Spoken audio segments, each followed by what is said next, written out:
Değerli izleyicilerimiz, Almanya'da Delta varyantı tedirginliği devam ediyor. Tatil planlarıyla ilgili ciddi sıkıntılar yaşanıyor.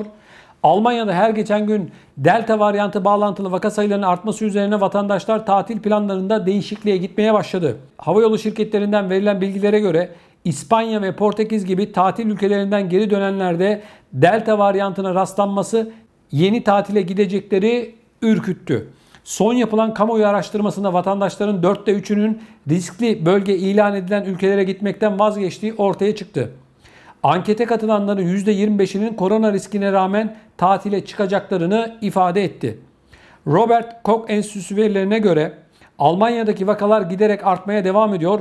Son 24 saat içerisinde çoğunluğu Delta varyantlı olmak üzere yaklaşık 2000 kişide koronavirüse rastlandı. Değerli izleyicilerimiz, bu rakamlar sürekli değişiyor. O nedenle net rakam yaklaşık dedi diyoruz. Net rakamı vermiyoruz.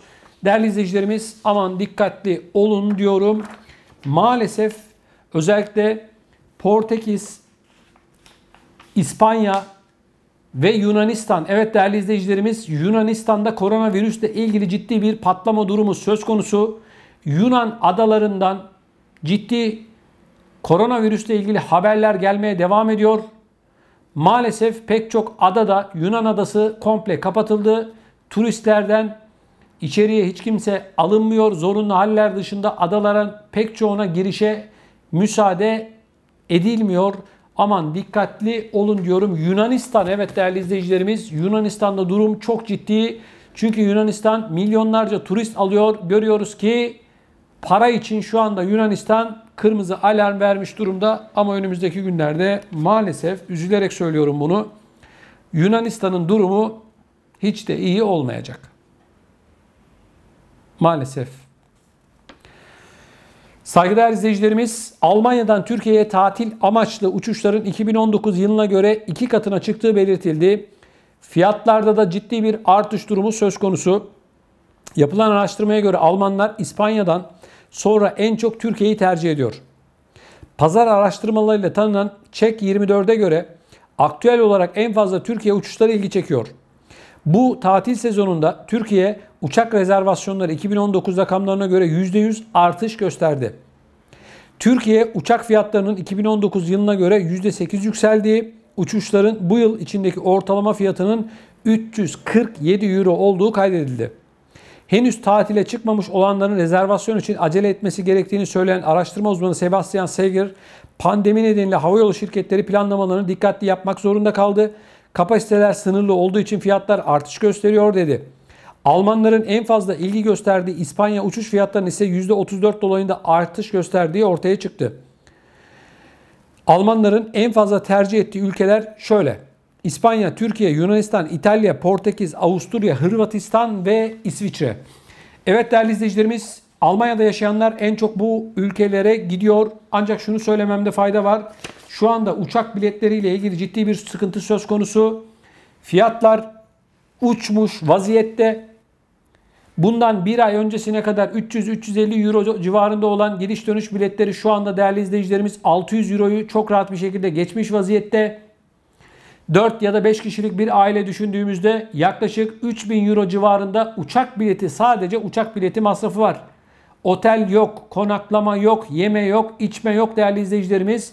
4 kişilik bir ailenin 4 haftalık bir Türkiye tatili değerli izleyicilerimiz 7-8 bin eurodan aşağıya artık değil. Uçak biletleri dahil. Yani üzerisi var, aşağısı yok. Bunu da söylememde sanıyorum fayda var. Saygıdeğer izleyicilerimiz, gurbetçi vatandaşlarımızın Sıla yolundaki çilesi bitmek bilmiyor. Sırbistan, Bulgaristan ve diğer ülkelerdeki maalesef sıkıntılar devam ediyor. Şimdi ekranlarınıza özellikle Avrupa'da yaşayan vatandaşlarımızı çok yakından ilgilendiren bir haberi getireceğim. Fotoğraflar, görüntüler gelecek. Şimdi bakın değerli izleyicilerimiz, Almanya'nın Mannheim şehrinde yaşayan bir Türk aile Aksaray'a gidiyorlardı. Hakan Höyük ve ailesi Bulgaristan'da hız yaptıkları gerekçesiyle Bulgar trafik polisleri tarafından çevriliyorlar. Oysa kendileri hız yapmadıklarını, bu hız yapıldığı iddia edilen yolda bir tırın arkasında yavaş gittiklerini ifade ediyorlar. Ancak dertlerini bu kendilerini çevirmiş olan trafik polisine anlatamıyorlar. Ve trafik polisi böyle bir hakkı olmamasına rağmen aracın içerisindeki vatandaşlarımıza bağırmaya başlıyor. Ve kendilerinin radara girdiklerini söylüyor. Araçta bulunanlar, yani vatandaşlarımız, ispatlaması gerektiğini, varsa elinde bir görüntü bunu göstermesi gerektiğini söylüyor. Belge varsa bunu göstermesi gerektiğini söylüyor. Bu sefer polis iyice sinirleniyor ve daha sonra bu Bulgar polisi aracın anahtarını almak için camdan elini uzatıyor. Bu sırada aracı kullanan Hakan Höyük'ün kızı ve Hakan Höyük polisin elini tutuyor. Aracın anahtarını polise vermiyorlar. Şimdi bakın arkadaşlar. Bir polis hiçbir şekilde aracın anahtarını alamaz. Ortada bir şey yok. Aracın anahtarını alma gerekçesi şu: arabayı alacak kendince, rüşvet istiyor arkadaşlar. Yani bu polis, elde delil yok, radara girdin. Hani radarın görüntüsünü göster, yok. Başka bir şey göster, o da yok.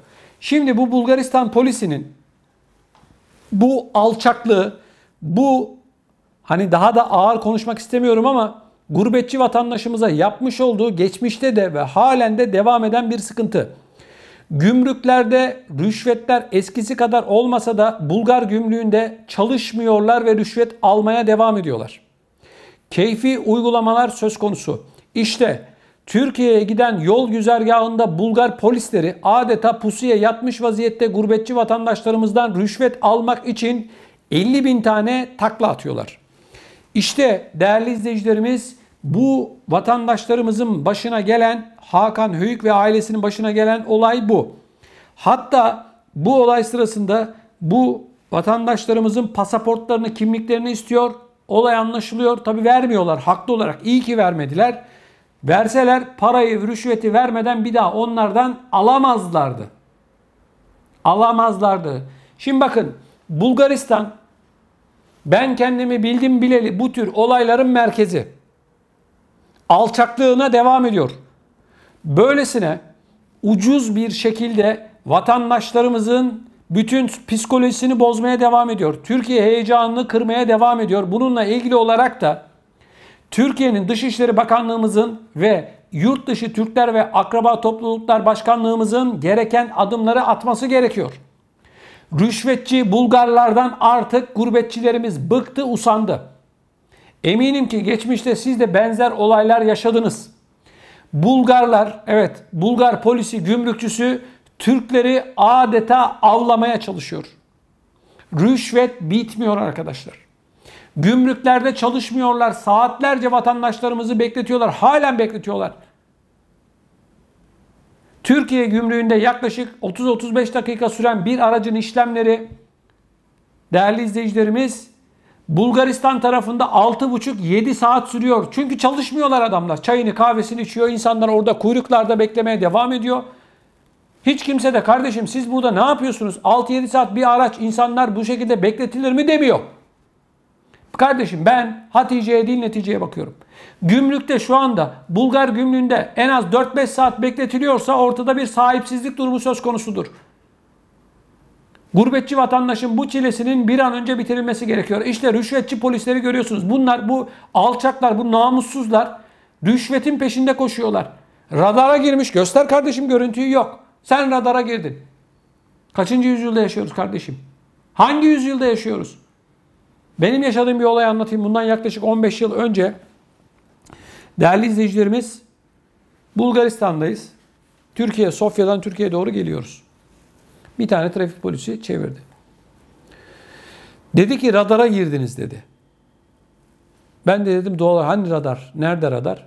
Böyle yapıyor, saatine bakıyor. Diyor ki sen diyor kaç saniyede geldin diyor. Radar bu, saat. Biz de aynı şekilde tartıştık. Ondan sonra iş o kadar büyüdü ki biz de bir çekim için, gazeteci olduğumuz için Sofya'ya gitmiştik. Adam, 2 tane polis çıkardık, kameraları çekmeye başladık bunları. Tabii çıldırdılar bunlar falan. Bu adamlar resmen rüşvet istediler bizde. Sonra korkularından bir şey yapamadılar tabii bize. Bastık geldik. Şimdi üzücü bir olay. Herkesin böyle yapsın da demiyorum ama bu Bulgar polisinin ve gümrükçülerinin rüşveti bitmiyor. Keyfi, tamamen keyfi. Neymiş? Radara girmiş, para ver. Arabanın uzanıyor, arabanın anahtarını almaya çalışıyor. Bu gasp. Sen kimsin kardeşim? Ne yaptı bu insanlar? Arabalarını almaya çalışıyorsun. Sonra diyecekler ki polise mukavemet etti. Daha sonra değerli izleyicilerimiz, polisler diyorlar ki iki diğer arkadaşı geliyor, gidin diyorlar buradan. Belli, haksızlar. Geçmiş olsun bu Hakan Höyük ve ailesine, gurbetçi vatandaşlarımıza buradan selam ve sevgilerimizi iletiyorum. Değerli izleyicilerimiz, şunu söylüyorum. Bu ve benzeri konularla ilgili olarak bize sosyal medya hesaplarımızdan ve WhatsApp ihbar hattımızdan ulaşabilirsiniz. WhatsApp'tan sadece yazışarak ya da fotoğraf, video atabilirsiniz. Bakmıyoruz aramalara, WhatsApp aramalarına, bilginiz olsun. Bize her konuda WhatsApp hattımızdan ulaşabilirsiniz. Her konuda video, fotoğraf gönderebilirsiniz. Yayınlanmasını, gündeme getirilmesini istediğiniz konuları paylaşabilirsiniz. Sizden ricam şu, sadece acil durumlar haricinde videoları ya da fotoğrafları yan çekin arkadaşlar. Telefonu yani şöyle tutun. Yan çekerek atın. Böyle değil. Böyle. Yan tutarak lütfen bize görüntü, fotoğraf atın. Rica ediyorum sizden, yan tutun. Şimdi değerli izleyicilerimiz, WhatsApp hattımız, numaraları görüyorsunuz. Bu numaradan bize 7/24 video, görüntü gönderebilirsiniz. Bu numarayı da kaydetmenizde fayda var. Yarın öbürsü gün siz de bir olayın yayınlanmasını, kamuoyuyla paylaşılmasını isteyebilirsiniz. Lazım olmaz demeyin lütfen. WhatsApp hattımızı bir yere kaydedin rica ediyorum sizlerden değerli izleyicilerimiz.